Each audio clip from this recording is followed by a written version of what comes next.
BSF के बड़े अधिकारों के खिलाफ चंडीगढ़ में अकाली दल का प्रदर्शन। राजभवन के बाहर अकाली दल का जमकर विरोध प्रदर्शन। अकाली दल बीएसएफ को सीमा से 50 किलोमीटर तक ऑपरेशन करने के अधिकार का विरोध कर रहे हैं। कहा, राज्य के अधिकार कम करने की हो रही है साजिश। पंजाब में बीएसएफ का अधिकार क्षेत्र बढ़ाने के फैसले पर सियासत गरमाई। सीएम चन्नी ने कहा, केंद्र का फैसला तर्कहीन। मनीष तिवारी ने फैसले को संघीय ढांचे पर प्रहार बताया और नोटिफिकेशन वापस लिए जाने की मांग उठाई। कांग्रेस ने कहा, फैसले के खिलाफ सुप्रीम कोर्ट जाएंगे। तो वहीं दूसरी ओर कैप्टन अमरिंदर सिंह ने केंद्र के फैसले का स्वागत करते हुए कहा, बीएसएफ की बढ़ी शक्तियां पंजाब को मजबूत करेंगी। विधानसभा चुनाव से पहले अमित शाह गोवा दौरे पर पहुंचे। गोवा में अपनी यात्रा के दौरान धार बंदोरा में राष्ट्रीय फोरेंसिक विज्ञान विश्वविद्यालय की आधारशिला रखी। सभा को संबोधित करते हुए शाह ने कहा, देश की सीमाओं पर हमला बर्दाश्त नहीं किया जाएगा। कांग्रेस हाईकमान के बुलावे पर नवजोत सिंह सिद्धू दिल्ली पहुंचे। पंजाब कांग्रेस इंचार्ज हरीश रावत और केसी वेणुगोपाल के साथ सिद्धू की मीटिंग चल रही है। मीटिंग में पंजाब प्रदेश कांग्रेस कमेटी के संगठन विस्तार और सिद्धू के इस्तीफे को लेकर चर्चा संभव है। दिल्ली आने से पहले सिद्धू ने कहा था, मेरा झगड़ा व्यक्ति विशेष से नहीं, मुझे सिस्टम का विरोध करना अच्छा लगता है, संघर्ष मेरा कहना है। अखिलेश यादव ने यूपी में 400 सीटें जीतने के दावे को एक बार फिर दोहराया। कानपुर देहात पहुंचे अखिलेश यादव ने कहा, जनता बीजेपी से नाराज है। जनता 2022 के चुनाव में हमारी पार्टी को 400 सीटें भी जिता सकती है। हमारी पार्टी का उद्देश्य बीजेपी सरकार को हटाना है। दिल्ली के सीएम अरविंद केजरीवाल ने उपराज्यपाल अनिल बैजल को चिट्ठी लिखी। केजरीवाल ने एलजी से छठ पूजा की इजाजत देने की अपील की। सीएम केजरीवाल ने कहा है, दिल्ली में अब कोरोना के हालात काबू में हैं।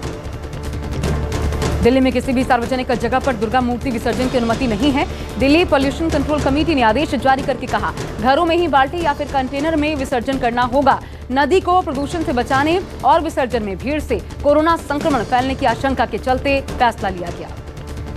लखीमपुर हिंसा की जांच के लिए पुलिस आज आरोपी आशीष मिश्रा, उसके दोस्त अंकित दास और अंकित के गनर लतीफ को लेकर वारदात वाली जगह पर पहुंची। पूरी घटना को रिक्रिएट किया गया। अंकित दास थार के पीछे चल रही फॉर्च्यूनर पर सवार था।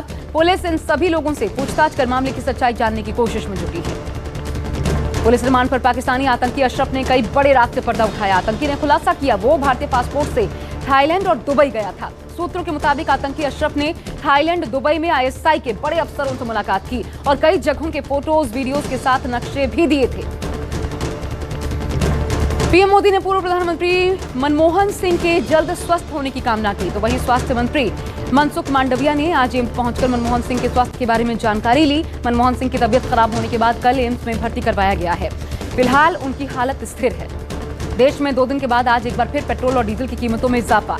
पेट्रोल डीजल में 35 पैसे का इजाफा हुआ। दिल्ली में पेट्रोल की कीमत 104 रुपए 89 पैसे, जबकि डीजल की कीमत 93 रुपए 52 पैसे। 200 करोड़ के मनी लॉन्ड्रिंग मामले में ईडी के सामने पेश हुई एक्ट्रेस नोरा फतेही।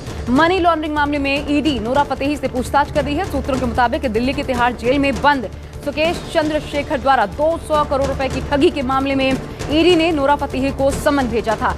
कल ईडी जैकलिन फर्नांडिस से भी पूछताछ करेगी। फ्रांस से 3 और घातक लड़ाकू विमान राफेल आज भारत पहुंचे। गुजरात के जामनगर में तीनों राफेल विमानों को लैंड करवाया गया। भारत के पास अब 29 राफेल विमान हो गए हैं। इन तीनों राफेल विमानों को अंबाला में गोल्डन एरो स्क्वाड्रन और पश्चिम बंगाल के हाशिमारा में 101 स्क्वाड्रन को सौंपा जा सकता है।